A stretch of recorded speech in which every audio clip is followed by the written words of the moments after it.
Hello everyone. तो चलो आज एक कहानी सुनाता हूँ। तो एक बार की बात है, एक व्यक्ति होता है, उसके दो बेटे होते हैं।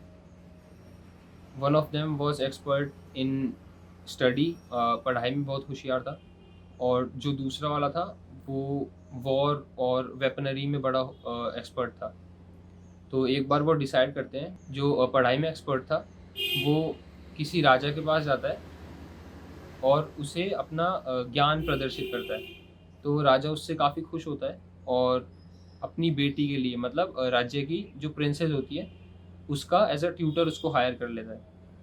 जो वॉर में एक्सपर्ट होता है, दूसरा बेटा होता है, वो दूसरे राजा के पास जाता है और उसे अपनी सर्विसेज ऑफर करता है। तो दूसरा वाला राजा भी उसकी इंटेलिजेंस देख के बड़ा खुश होता है और उसे एज अ मिलिट्री स्ट्रैटेजिस्ट बना देता है।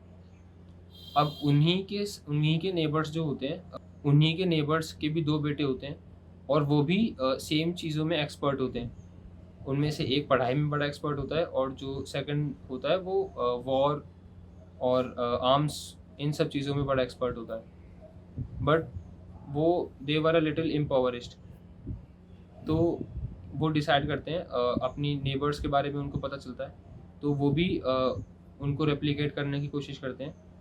उनमें से एक जो होता है वो किसी राजा के पास जाता है, जो स्टूडियस पर्सन होता है वो राजा के पास जाता है और उसको अपनी अपना ज्ञान प्रदर्शित करता है, जैसा पहले वाले ने किया था। बट उस टाइम क्या हो रहा होता है, उस राजा के वहाँ पर लड़ाइयाँ हो रही होती हैं, राज्यों के बीच में लड़ाइयाँ हो रही होती है। और वो राजा उसकी बातें सुन के इतना गुस्सा हो जाता है, वो उसको बोलता है कि अभी हम लड़ाई के बीच में हैं और हमें कोई ऐसा व्यक्ति चाहिए जो हमें ये लड़ाई जितवा सके, और तुम हमें ज्ञान की बातें बता रही हो, है ना। इस टाइम अगर हम ये सब ज्ञान की बातें बताएंगे तो हम वॉर हार जाएंगे। ठीक है, तो वो उससे गुस्सा होके उसको सीवियर पनिशमेंट देता है और राज्य से बाहर निकाल देता है। जो दूसरा वाला होता है, जो वॉर में एक्सपर्ट होता है, वो किसी दूसरे राजा के पास जाता है और उसको वो अपनी सर्विसेज ऑफर करता है। बट जो दूसरा राज्य राजा होता है, उनका उन्हों का राज्य छोटा होता है और वो दो बड़े स्टेट्स के बीच में होता है। तो वो राजा उसको कहता है कि हम तो हमारा राज्य तो छोटा सा है और ये जो बड़े राज्य हैं हम इनको सर्विसेज हम इनके लिए सर्विसेज ऑफर करते हैं और बदले में ये हमारा सिक्योरिटी एश्योर करते हैं। अब अगर हम भी ये मिलिट्री प्लानिंग वगैरह करने लग जाएंगे और उनको पता चल गया तो ये हमारे लिए थ्रेट हो सकता है। और फिर वो राजा उससे बोलता है, अब क्योंकि तुम इतने एक्सपर्ट हो, अब हम अगर तुम्हें जाने देते हैं और तुम अगर किसी और राज्य से मिल जाते हो तो तुम हमारे लिए पोटेंशियल थ्रेट बन सकते हो। ठीक है, तो वो राजा उसके आर्म्स आर्म्स चॉप करके और उसको वापस भेज देता है। तो फिर जब वो दोनों घर पे मिलते हैं, दोनों बड़े दुखी होते हैं। और फिर कुछ टाइम बाद उन्हों के नेबर्स से वो बात कर रहे होते हैं।